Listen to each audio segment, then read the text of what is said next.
Worked both in tech and consumer products, brands Skullcandy and Stance. And we've got a great panel for you today. I'm going to be moderating. In the last 15 minutes, we'll solicit questions. So if you've got questions, you can save them. And we've got some terrific panelists who will answer anything you'd like to know. And with that, we'll pass the next introduction on. Hi, my name's Nathan Wigglesworth. And I worked, just a little bit about my background, I worked for a long time in sort of advertising agencies, big ad agencies in New York City, for a long time in a place called Wyden and Kennedy, where we did a lot of big global brands for large different brands. And then I would lead the Nike and Jordan work, and this is like really loud, right? No, you're good.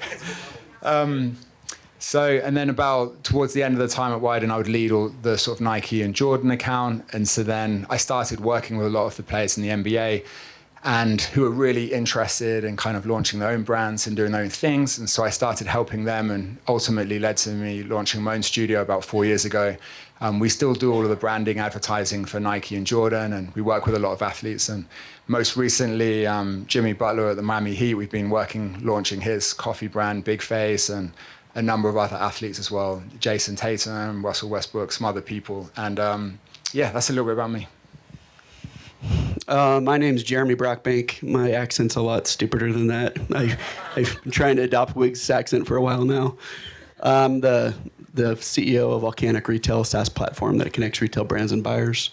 I have a podcast called Retail War Games at Silicon Slopes. And this thing that you're at right now is a Slope Summit Retail Collective event. And Retail Collective is an entity that we started up. I'm actually the only one on this panel that didn't graduate from advertising at BYU. So that's pretty insane. But yeah, super glad to be here. And my name's Brady Edwards.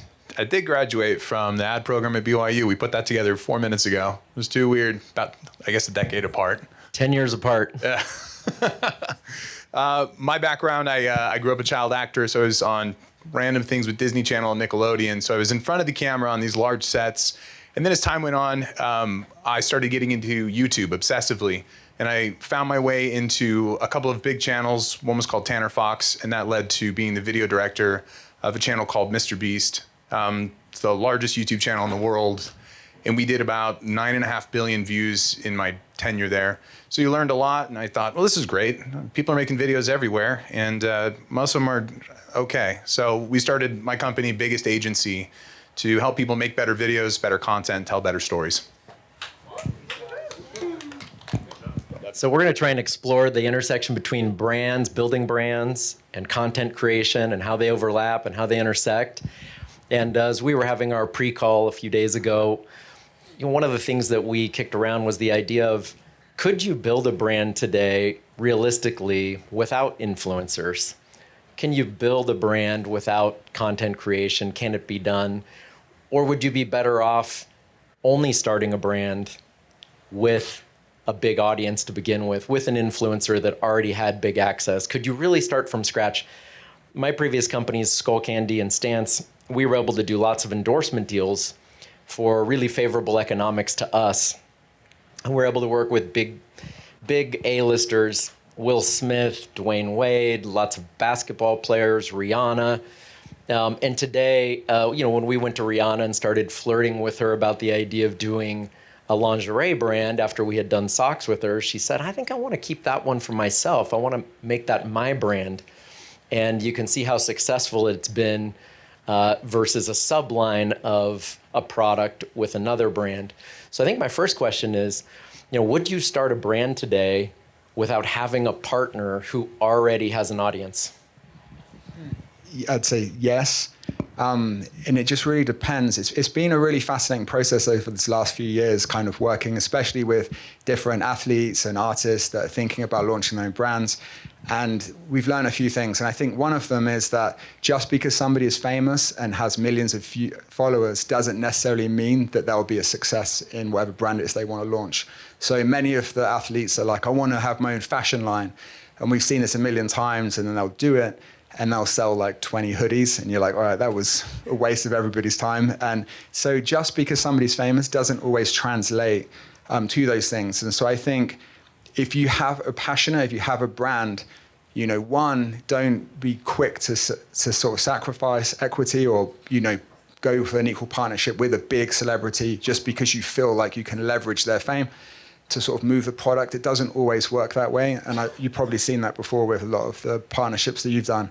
And so I think the one thing I would say is if you have something you're very passionate about, a brand that you love, that you're developing, you're building, don't feel like you need to jump in and be partners with somebody else to really leverage their fame. You know, kind of hold on to it for a little bit first until you figure out who the right partner is for to work with. Maybe you could talk a little bit about Mr. Beast and building the audience first and then product second. It primarily comes down to trust. That was what, when I came in, I understood really quick. I'd worked with other channels that the majority of their revenue was from YouTube AdSense and then the money they got from brand deals. And if you've seen it, and you've all seen this at this point, creators that get a brand deal, it's anyone's guess if they're going to actually take it seriously, right? Like it's kind of a cold read, and you go, okay, well, they got their check for that, but how do you think the brand felt about that? So at Beast, what they prioritized and what we started really escalating was, okay, we've got a brand deal. If we do the crazy, Honey's a good example, even if it's controversial now. It was like an $8 million deal with Honey and for 10 integrations. And so we bought pallets of honey, like hundreds of gallons worth of honey. And we would fill it up with the kiddie pools and pour them on top of each other while we're doing the ad read, because that re-engaged the audience. It kept them locked in. And what that did is it established trust.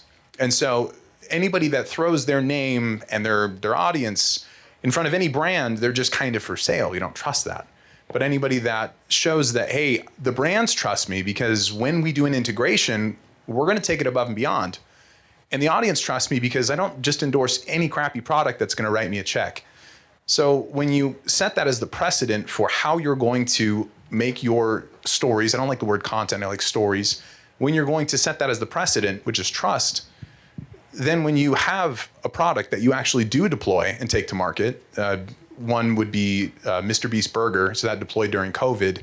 And that was cool because 90% of the ghost kitchen facilitation was done by mom and pop businesses. So during that time when restaurants were closing and the virus is everywhere and we don't know what's going on, we were able to keep a lot of restaurants open. It was the majority of our revenue. And that was the precursor to Feastables, which did 600 million in revenue, I think last year, the year before that. And they don't have billboards, right? They don't have TV spots. They had trust. And so they were able to, from their aggregated audience, say, hey, we're a YouTube channel. You like us. You enjoy what we do. Here's a chocolate bar. And it's kind of marked out, to be honest. It's like $4 bar. It's a little crazy. But it is good, and the trust was there. And so if you have that relationship with your audience, you can kind of sell anything. But don't sell anything. Sell good things. I think we're all trying to figure out how do you get all that honey off of you after. An actual nightmare. That would be so bad. That wasn't even the grossest thing we did, but yeah, no, it's gross. I think my perspective is a little bit mixed. I'll start off. So just a precursor. My previous company, we've helped a little over 600 brands go to retail. Some, I'd say 80% don't have a big celebrity behind them. There's a brand right now, for example, that True Classic that we're working with. You guys probably all see their ads. But I mean, they went from 0 to 500 million in 4 years. And it was just all organic. It was just nothing but they're super flattering shirts on guys for those guys that, want to look a little more fit than they normally are. But on the flip side, if you went to the panel before and you listened to London Laz, I mean, he's got the #1 TikTok shop in the world, and he's talking about his scalability. And I keep getting these texts from London like, do you know more manufacturers? You got to produce some more product. And that's what happens when you hit it right. So I think for me, I would say it's a little bit of a mixed bag. So do you believe that just quality of product alone explains their success? Is True Classic, are they winning and keeping customers because the product is so good? I think for them it is. I was just on a call with Costco about them, and And the buyer's like, I've been trying to track down this true classic for a long time. And she just said that what I like about them is because they're all word of mouth. And it's somebody that their demographics between 40 and 50. And he says somebody's wearing it at a you know, like a get together, and they're like, man, you look good. And he's like, this is my shirt actually. And it's been completely organic, which has been, I mean, it's really nice for retail, and it's really good on your marketing spend. But obviously some of these brands that, you know, have access to big time celebrities or big time channels can do really well. How do you think about organic versus paid? Organic is earned, right? It's understanding. I'm going to defer to Beast a lot just because it's probably the thing that we all can understand. We've seen the videos. He knew every single subscriber for the first 1,000 subscribers. He knew them by name. And there's something weird and intimate about getting to know your demographic in that way. Gary Vaynerchuk has this bit he did in a talk where he goes, you know, the thank you economy is this kind of fringe way of marketing. You look in the city that you're in, right? And you go, okay, well, we're in Scottsdale. So I would look in Scottsdale at the top of my Instagram search. I would type it in and it would query all these people that live in Scottsdale. Their location tagged it. And he said, you go in there as your brand and you just leave comments on their photos. You just say, hey, nice dog, you know, like nice haircut, whatever. And there's something about that is earned because you're having this touch point that almost no other brand is willing to do. Paid can punch through the noise. We have strategies, you know, when we deploy like podcast shows, and there is a world for paid, right? Paid to play the platforms want that. The platforms are happy when you pay them.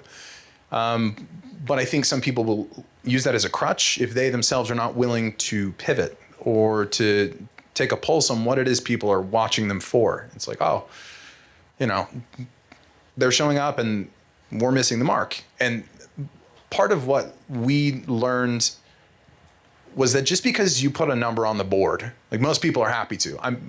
Show of hands, how many people are making videos, posting content at least once a week or once a month, some kind of cadence. So pretty happy with that, right? And the idea is to get a number on the board. One is better than a zero. But most of the time when we get an idea, we tend to just be happy that it exists and then we run with it. But the iterative ability to push that beyond what you landed on is really where you start to shine. Is you go, I have an idea, I'm going to run with it. I tested it and it underperformed. Well, I could have pushed that idea further. And so the organic return comes from how far someone is willing to agonize and go back to the paper and the drawing board, pivot and reiterate and take ownership of it. Like if something doesn't perform well, where did you mess up? It's easy to blame the audience, but you know what? The audience has got like cooking videos and all kinds of stuff to watch. Where did you sell yourself short by not pushing further and earning that organic, that earned view? And that seems nuanced, but then across 1,000 videos, you start to see the forest from the trees in that. Like, oh, okay, it really does come down to you. I guess you can put spend behind it though. How polished does it need to be? Do you need to really produce it? Or can it be a shaky iPhone? Okay. So we had a fun conversation about this. So, you know, pardon my French here. There's this thing called the shitty factor. And if you get an ad on Instagram or anywhere else and it's produced in 4K and it looks like it was shot on like a really nice movie camera, unconsciously and maybe a little consciously, you go like this. Because you know it's an ad. Like there was production behind it. And so it quickly implies this is not my friend on my feed. This is not some like clip that's going viral that Instagram knew that I would probably be interested in. This is someone that had a huge budget, spent all this money on this ad. And we as people, because we're getting constantly hit with feeds, you wake up, you watch a dozen videos before you even realize it. Your filter for authenticity is better than you think. So the shitty factor would be Jimmy would come to us, Mr. Beast's name is Jimmy, and he would say, we need to film, you know, shorts, go on eBay and get me an iPhone 7. This is like a couple years ago. And I was like, why would we do that? That looks terrible. And he goes, that's the point. And how strange is that? I'm like, well, dude, we got these lights, I got these nice cameras. He's like, I don't want that crap. I want it to look organic. Because if your friend had something that really funny that their dog goes outside, they get covered in mud, they ran into the house, they go, well, this is happening. So, you know, they're going to film it. You're going to watch that. That feels very organic. There's no 4K resolution involved in that. So the organic factor, it passes the filter. And so a lot of hybrid marketing and a lot of content creation just needs to understand you got to get past the filter. And a nice guy, I love cameras, a big camera guy, but it doesn't always require that. Yeah, maybe you can speak to the opposite end of the spectrum. So you've worked with Nike and Brand Jordan for a long time. Obviously, you know, Wieden & Kennedy has been their official agency of Nike for 50 years. And I don't think Nike lets underproduced content make it into the wild, or do they? Well, yeah, we're speaking about this because obviously in terms of going through Instagram, it's just changed how you put or produce content. Because I think traditionally the advertising agencies would think TV first, right? And they would think TV commercials first. And everything kind of started, all of the presentation decks would start around what that 30-second anthemic TV spot is. And then everything else we built around it. So it's kind of, we've had to shift how we build advertising campaigns. But I was thinking about when you're talking about organic versus paid as well, because you know, for just using the example of Jumpman and Nike, like we really work hard to sort of manufacture hype around products, and you try to make it look as effortless as possible, but it's a lot of work and effort goes into it. And so, you know, the whether you shoot on a nice camera or a crappy camera, it's more, you know, ultimately the most important thing is like, what is that content that you're creating and how does that really connect with the audience? That's the most important thing first. And so it's been a big shift in how we've been building campaigns for Nike. And so now we get these very open briefs. So say we're dropping the new Travis Scott shoe or something that came out recently, you know, the brief will be, okay, we'll find a moment in culture that connects with the audience and we'll say, how can we turn up bigger and what can we do? What is that moment? And it's kind of become very open-ended. So it's less now where it used to be sort of 10 years ago, where it's like, here's your marketing plan. You've got TV, out of home, this and this. It's more, how can we really like do something interesting that will capture our audience attention? And it starts there and then everything else falls out of it. So kind of, there will be a combination of shooting some stuff, and we shoot some stuff for Nike on like iPhones, but then there'll be other stuff as well where you do it and it's shot with like a world famous director. And it's more a combination of those things, but the idea has to come first. So maybe another question, when you're launching a brand with one of these celebrities, say Russell Westbrook, do you invest first in the content creation, or do you invest first in the product and the product quality and try and achieve product market fit before you put a megaphone on it? Yeah, so that's a really interesting point, and we spoke a little bit about this as well, because I think, you know, there's no kind of master plan of doing it. There's lots of different ways, and I think, but one thing we've definitely found is that people have really enjoyed throughout social when you bring them along the process. So, you know, previously you would kind of perfect a product and put it out into the market with a very polished plan. I think people forgive you now when you make mistakes. You have spelling mistakes in your captions or wherever it be. Like, people kind of like some of that stuff. So, you know, as we put product out there now, we're a little bit, I don't say like careless, but a little bit more messy with how we do it. And I think part of that also is that going back to sort of traditional campaigns, those things we planned out over a long period of time, over a year. We've also learned now that you have to move quicker. Like, you haven't got time to be like, we're going to drop our product in 12 months time. Let's do a big planned campaign for 12 months. It's just like, you don't even know what's going to happen in 12 months time. So you have to start changing your mindset. So like, we're going to drop something. How can we do it in 2 weeks time, you know, and really just kind of change the approach to how you do things, to move a lot quicker, to, you know, and that's really changed how we've developed content as well. I would say there's a big line of differences depending on the channel type. I feel like fashion and apparel and consumer electronics are extremely heavy into the branding more than any other channel.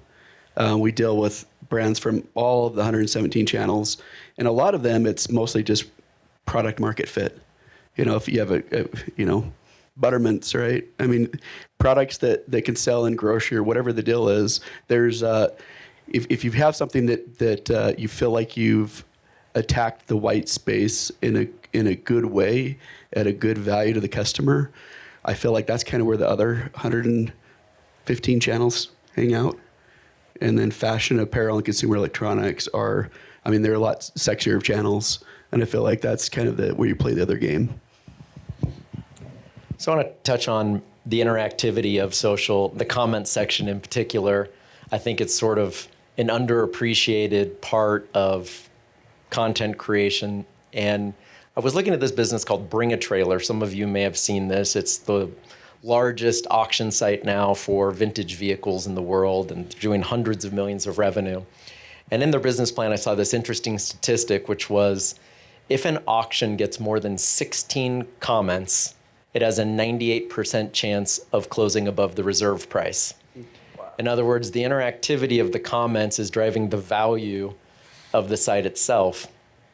And I think when you think about live streaming, it's sort of replaced public relations entirely today. No one's going to read a press release, but people will show up for a live stream. And I think what makes that so unique is the comment section, the real-time conversation with the audience. And I'm just curious how you think about that, how you would react to that, if you believe that. I love it. I love it because, you know, going back a while, like, you know, that's taken, again, more the traditional approach of developing campaigns. They would do things like focus groups and stuff and testing.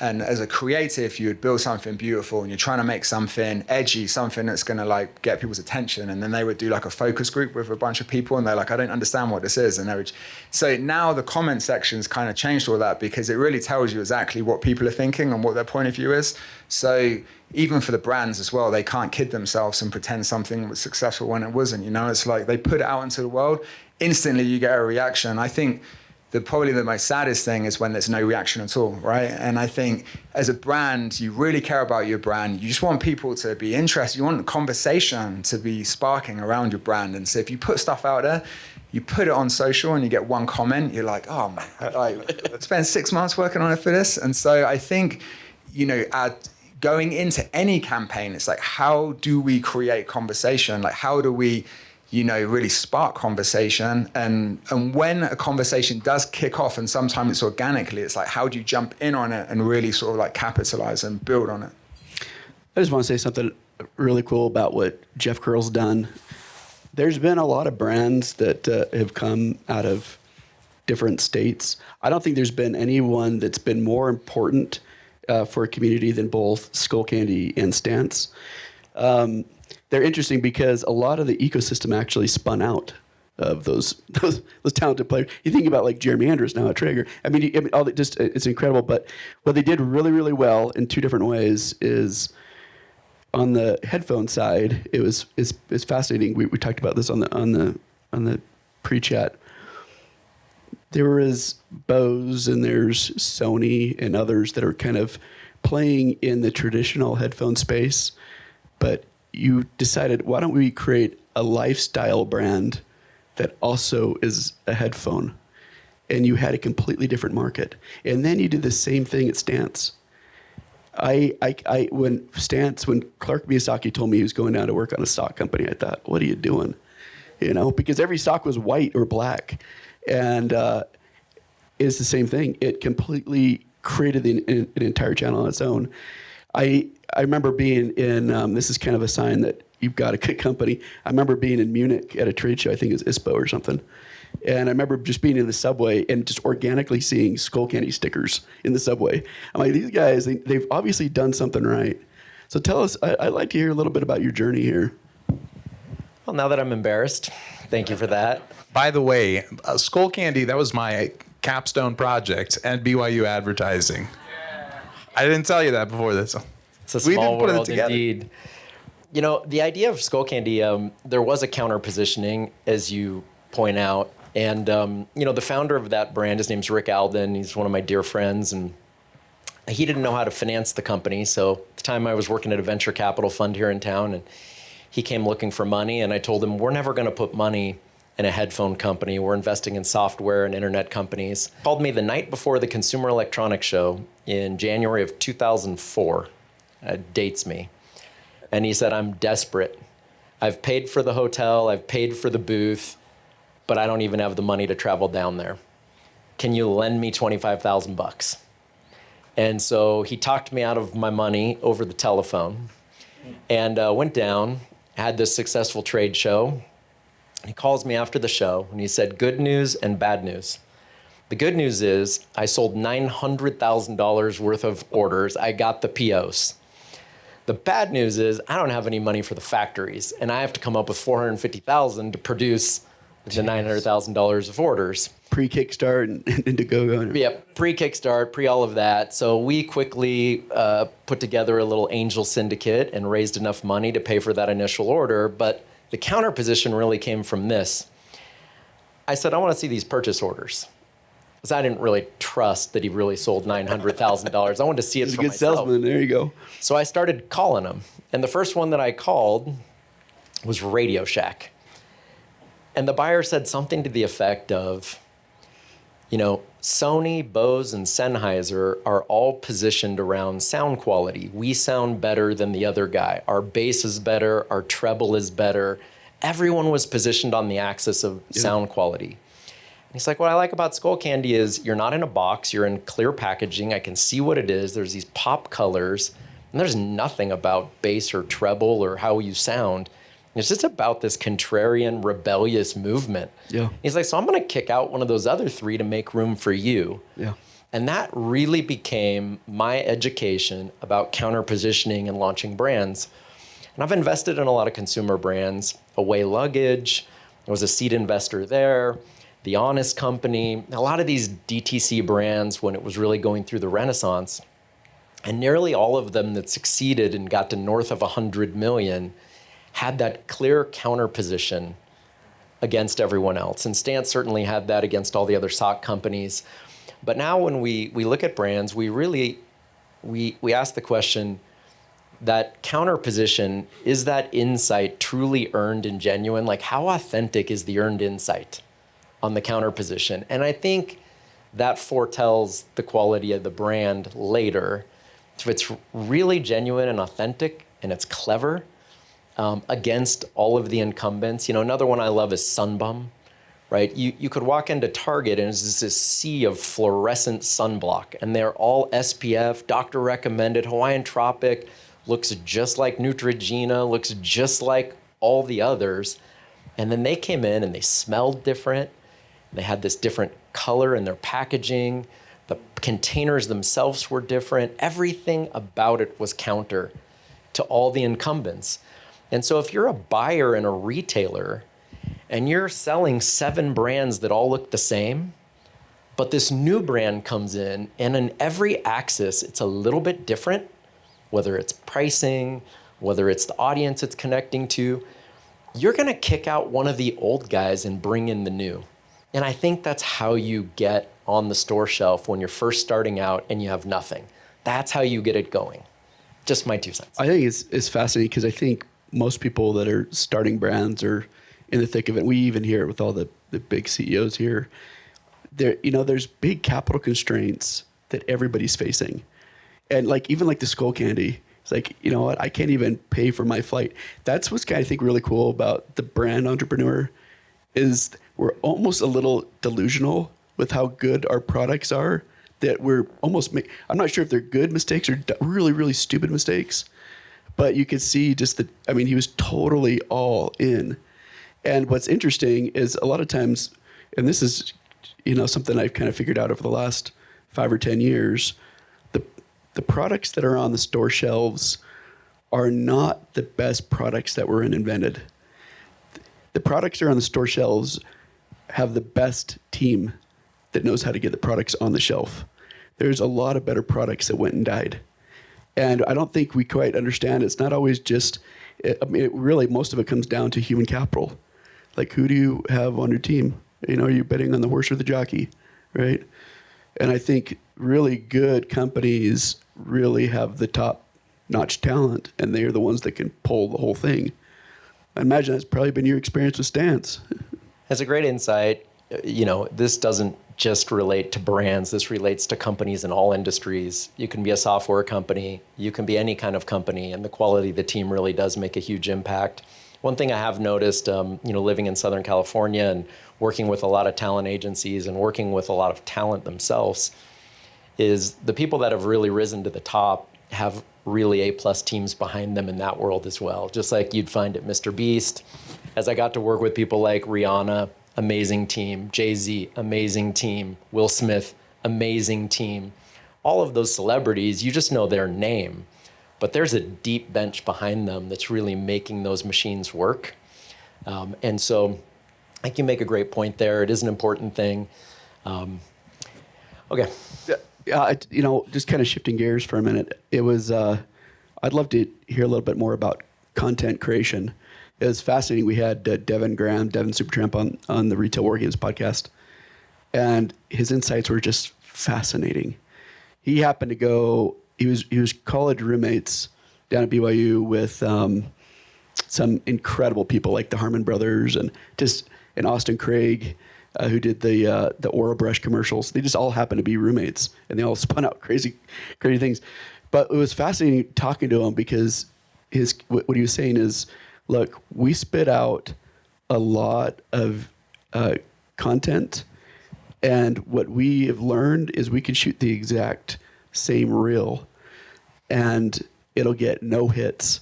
And then what we'll do is we'll really speed it up, and just fractions of a second at the very beginning, and then the rest will be the exact same, and now you've got 100 million views. I'm wondering if you've experienced that same type of thing with Mr. Beast. We call that crackhead editing, which is a little crude. I think that consideration, if I'm looking at just the playing field and where the wind is blowing, I feel like that is on the decline.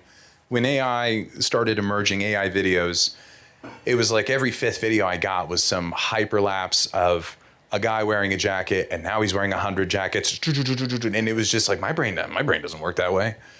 And I think over time, what's going to happen is people, the fatigue of it, right? We all have phones, and we're all using our platforms like daily, and there becomes this fatigue from the hypercuts, the crackhead editing, the shove as much into your sensory input as I can to just drown out the possibility of you swiping off of my video.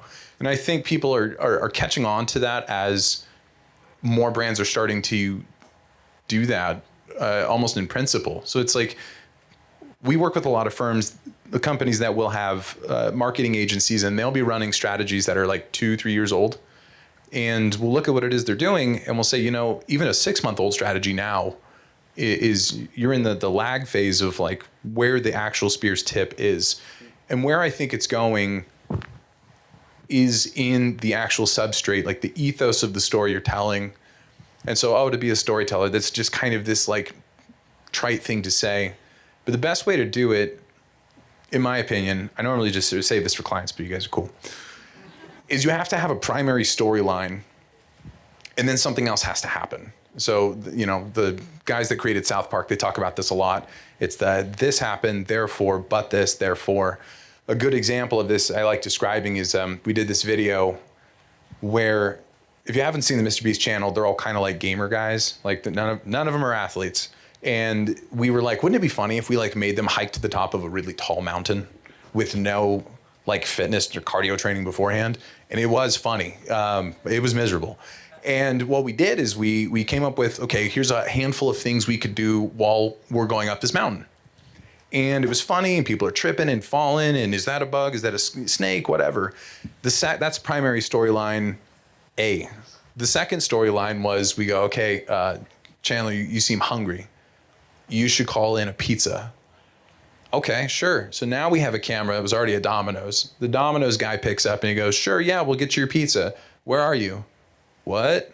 And so now you jump back to camera A, the primary storyline, and you're following it along, but now you're invested. You're going, hold on, something else is cooking on the side. There's another pan on the stove, and now I'm invested in that outcome too. And sometimes you can go as far as creating 3. Attention spans are, you don't want to fracture it too much, but what happens is the pizza guy gets to the base of the mountain, he looks up and he goes, oh crap. So now you've got the pizza guy in a full Domino's outfit suffering. Like, he didn't have to ham it up. He was suffering, legitimately trying to deliver this pizza up a mountain, and he really did, and it was a mess, and it fell out. It was this whole thing. So by the time the 2 timelines, the 2 storylines coalesced, you were like, oh, I'm now 12 minutes into this video, and I stayed for a pizza? And I think that is so much more intrinsically substantive than here's this guy and here's 100 pair of like hats that he's wearing, or like this AI hyperlapse or whatever. I think that's what we're probably lacking in the videos that I'm usually watching every day is like people think they can supplant like a real connection with like kind of these like frilly ornamentations, you know? And it's like that human connection, like that is an anecdote, but like I think we all kind of know what that means, you know? It's like really one thing we talk a lot about is a one-sided best friendship. I talk a lot about that with clients. It's like everyone's got a favorite creator, and you think about like, oh, this person, I love their makeup tutorials, or oh, this person has like the best recipes. And that person, if you were to see them in real life, you would think that that person's like kind of your best friend. But if you go up and say anything, you would be weird because they don't know you. But that's that relationship that gets developed. It's the one-sided symbiotic best friendship. And so if you can lean into that by not, you know, all these really complicated editing things. And as an editor, like a lifelong editor, believe me, the temptation's there. But just in the connection and letting yourself be seen. And I think that is going to win out over fast-paced editing or really anything else. I love hearing when a campaign works because of its creativity, right? Just the sheer creativity makes it work. What are some examples of campaigns you've seen where the cleverness of the campaign won the day? That's what made it successful. I think in our previous talk, I talked about Red Table Talk, right? This is Jada Pinkett Smith's show. It's her at her breakfast table with random family members talking about awkward subjects, and she sold a 3-year season, 3 seasons, to Facebook for $100 million. There's a lot of motion pictures that don't eclipse $100 million. Like that's an incredible success on a very low production budget. And so I wonder if you have some examples of campaigns you've done that are more organic, more grassroots, but became memorable. Yeah, and I think the challenge is, right, is trying to connect it to a brand. Because it's like if we're just out here making a fun YouTube channel, like we can be like, let's go smash windows in downtown Salt Lake dressed up as clowns, you know, and see how many YouTube videos hits you get. Like this, it's easier, a little bit easier. It gets more tricky when it's like, okay, we've got a new, you know, we're a fashion brand and we need to move our clothing line. Like how can we do something and create branded content that feels interesting and organic and connects with people? So that's where it gets challenging. Like we had a really good experience with that where, and this is a little while back, but we had to do a Super Bowl commercial for Duracell batteries, right? And it's like, who cares about batteries? Nobody cares. And at the time, just because we're diehard like sports people, we're like reading into it, and we're like, oh man, there's the Seattle Seahawks at the time had the first deaf player in the NFL, and he was using a hearing aid, and it was powered by Duracell batteries. So we were like, all right, that's interesting. So let's dive in there. And so we did this like, you know, we just created kind of a story, a film about the first deaf player in the NHL, and it really kind of connected well, and it was really received well. At the time, it was like the top video on Reddit, and it, you know, when and it won the Super Bowl meter and stuff at the time, and it was like a Duracell battery commercial, or like there was, you know, we had the one of the funnest projects was Lady Gaga was like, she wanted to launch a new album, and she wanted money she wanted to work for a brand to do it because she didn't, you know, the record label didn't have the money at the time. And so she's like, the brief was, Lady Gaga wants to launch an album with one of the brands that you guys kind of work with. What can we do? So we pitched this idea of a dive bar tour around America. And so we got, you know, Bud Light to kind of partner in. And so we were able to, like, she did these bespoke concerts around America in these different little dive bars, and we kind of live streamed them. And it was a massive success. So I think the challenge becomes when it's more than just how do we create interesting content, it's like how can we create content with a brand that people care about? And that's kind of where the challenging part comes. There's like this really weird thing going on right now where all the videos that get the most hits have really little product placement. And it's just the storylines, the entertainment, and this little bit of preference. But I think on the flip side of that, it's also really dangerous. Because if you're watching a Super Bowl commercial or whatever it is, and you can't remember what the brand was, and they just entertained you for free, that's. I mean, I'd love to hear you guys' insights and thoughts on that, because it's definitely a two-edged sword. Yeah, sometimes I think if you were starting a brand today, would you hire product people first, or would you hire content creators first? You know, what comes first? I think if you ship a product and the product itself wasn't probably the primary consideration. And I think you can polish a turd only so much, you know? But the inverse, this is funny, this popped up yesterday. I didn't think I would use this example. Y'all ever been to Walmart? You ever see the TCL TVs? And you're like, oh, that's the crap TV, right? Like you wouldn't buy that unless you're in college or something. You're like, I need a TV.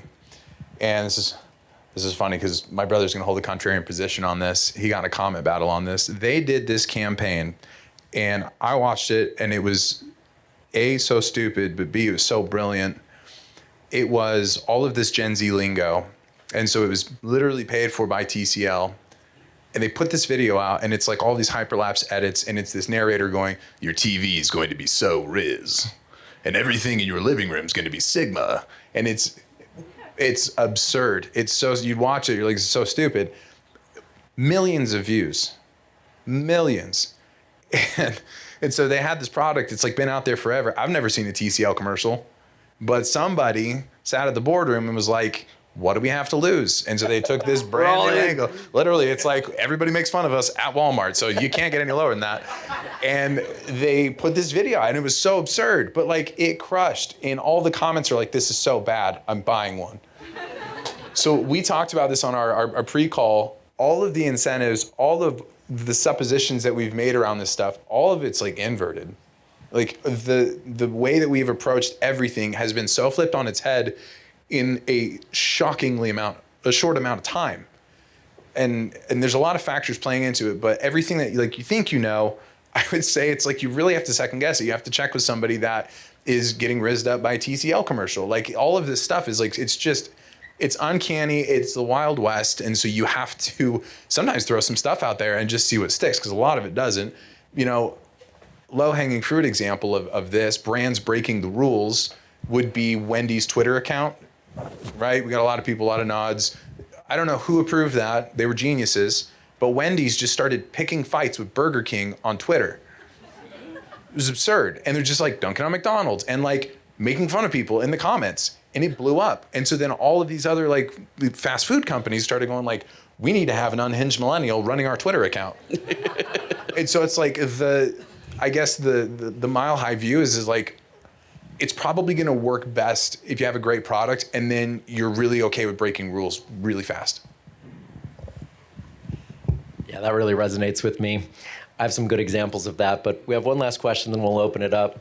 I didn't want to, leave without talking about Just Do It, because obviously Wyden Kennedy produced this for Nike, and it's become, not only their slogan, but probably the best ad campaign in history. And I wondered what your thoughts were about that. Yeah, it's just that every now and then, like the stars align, right? And everything just perfectly works. And I think that's the case with both what, they did when they sort of kicked off Nike. And then also, I'm sure you've seen the movie Air in terms of how Michael Jordan launched that product out there. It's just, it's really special. Like I was there at the campus like a couple of days ago, and you still get that kind of magical feeling because it is a really amazing thing what they've done with the brand, how they've positioned it, to Just Do It is such an iconic campaign. But I think, and if you've read the book like Shoe Dog, it was a process, right? It's not the first name they landed on, it's not the first slogan they landed on. So I think it is an evolution with products. You get your product, you continue to finesse it, and you find what feels right and resonates, and then run with it. So I think that's kind of one of the biggest things we've learned from that as well. Yeah, Nike's a great example to end with because it's really the perfect overlap of product and marketing together that built that brand. Like they did both things so well, and that's how you create a $100 billion brand. Yeah. Yeah, they do that thing where they tap into emotion, right? And it's like their whole positioning and philosophy is you have a body, you're an athlete, and it's and then they sort of the one thing that they shoot for is greatness, and it's like how can we be we advocate and we support everyone that's trying to be the greatest at what they do, and so it's this real emotional factor that you can rally behind, that you want to be part of that team. And so that's a big part, with the product. It's like you have the functional elements of it, but like what's that emotional like element of the product that you can really rally behind and like rally the community behind. Yeah. Well, with that, we'll open it up to the audience for questions. I think we have a few minutes and we can address any questions you might have. might have to speak up. We'll do our best. I didn't know if you guys. Okay, so thank you guys so much for joining us today. My question to you, all of you, is in your different areas of expertise, I guess what is one major thing or what are key elements that brands overlook in the content creation process that they usually fumble on? So the question is, what are elements that brands overlook that cause them to fail when they're creating content, more or less? I'll take a quick stab at that. I think awareness of who you are as a brand. We've worked with a lot of brands who think that they're Nike, and all they have to do is put a swoosh on a beautiful image, and that's going to sell stuff. When in reality, they're like a heavy education-based product, and they don't realize that.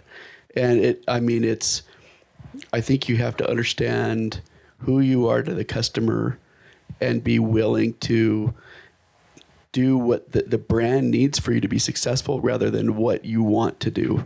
I mean, I think it'd be fun to go, National Geographic tour and just throw a swoosh on something. But only certain brands can do it because they built it forever. I think that's probably the biggest error that I see with brands early on, is they're trying to mimic something too closely. Any other thoughts on this? What mistakes do brands make in their content? I'll give you one way of thinking. Go ahead. Well, there's like 5. There's the one thing I would say is that we see again and again and again is when too many people are involved in trying to decide what they think would be the best thing for content. So when we start working with brands and you go in and there's a marketing team of 10 people that then have to show the CMO, who then shows the CEO, I'm like, this isn't going to work. This is going to be, we haven't even started yet and I don't want to be part of this. It's going to be horrible. So I think that's figuring out a more streamlined process where somebody can have instinct, run with it and move quicker, I think is really important as well. I'll double down on that. That my thought was there are sometimes too many cooks in the kitchen. And I think people get so concerned with protecting. There are massive brands that have this legacy thing, like a Nike, like just massive companies. 9 out of 10 times your company's probably not that. And it's okay to break some rules, in my opinion, because you don't know what people are going to resonate with. Because companies pivot all the time. Netflix used to deliver DVDs to your house. And they're like, we have to, the perception has to be the best DVD delivery service. And it's like, if they weren't willing to just try something else and do the same thing in social content, if you're not willing to be like, oh, well, let's try to do something goofy. Well, our brand ethos is like, we're pretty serious. You're like, well, people are just going to take you so seriously, no one's going to want to talk to you. So you might want to try doing something a little bit more, like more levity, a little bit more lighthearted. I couldn't agree with that more. Sometimes you just got to break the rules and get out of the way and have fewer people involved. Good. Next question. For Brady, you talked about telling the story. If you were to give a resource or a book or somewhere, where would you go to tell somebody, hey, go learn about storytelling? I mean, there's a million YouTube videos. There are, PipDeck is a great product. I'll send you my affiliate link. They just have these flashcards. Those are really awesome. We're in an AI era, and they're really good. Claude is amazing. ChatGPT, low-hanging fruit. I'll spend like hours just fleshing out a story with my AI, and then I'll ask it what aspects of the storytelling process do I think I'm missing. I find that if I can query my AI robot minion and just be like, look, like I'm not thinking of everything. That's your job. So that one's a great sounding board. I think I was probably remiss to let this whole panel go on so long and not talk about AI and its influence on creating content. My bad. Circling back to that Travis Scott campaign recently, everyone thought it was created by AI. Many of you have probably seen this. How do you use AI? Are you using Midjourney? And how do you use it? Yeah, we were discussing about the influence of AI because I get all the time people saying like, oh, bro, you're going to lose your job in 2 weeks, whatever. We're shooting our commercials now on AI, etc. As of right, maybe. But as of right now, the way it's being really used is it's just been a really powerful tool for visualization. So there's like lots of people are saying, oh, that Travis Scott commercial that drops was all done in AI. It wasn't. The director used Midjourney to create kind of the style frames that he wanted and the visualization of what he wanted. And then he sent it to, a studio that kind of then perfectly used that to kind of match up and create the spot. So as of right now, like it's absolutely unbelievable. And the easier it is for a client to see what you're trying to sell, like if we're trying to sort of sell a big global campaign, the easier I can sort of bring that to life for you, the easier it is for you to buy it. And so I think AI has done an amazing job of helping us like visualize those things. So as of right now, it's been a really powerful visualization tool. As of yet, it hasn't like removed the need for directors and photographers and, you know, graphic artists and stuff like that. It hasn't quite got there yet, but maybe it will at some point. So I think it's fair to say, look, it's a really powerful tool for the ideation. We're using it to develop the stories. We're using it to create the visualizations, but we're not actually using it yet to execute campaigns. No. That's still happening the old-fashioned way. And they've, you know, Coca-Cola dropped a spot that had AI and everyone thought it was terrible. So Everyone hated it. So yes, you know, I think, and look, if everyone starts using AI, then brands will be like, all right, what can we do that isn't AI? Then, you know, I think Exactly. everyone's always trying to look to how can they differentiate themselves. Next question.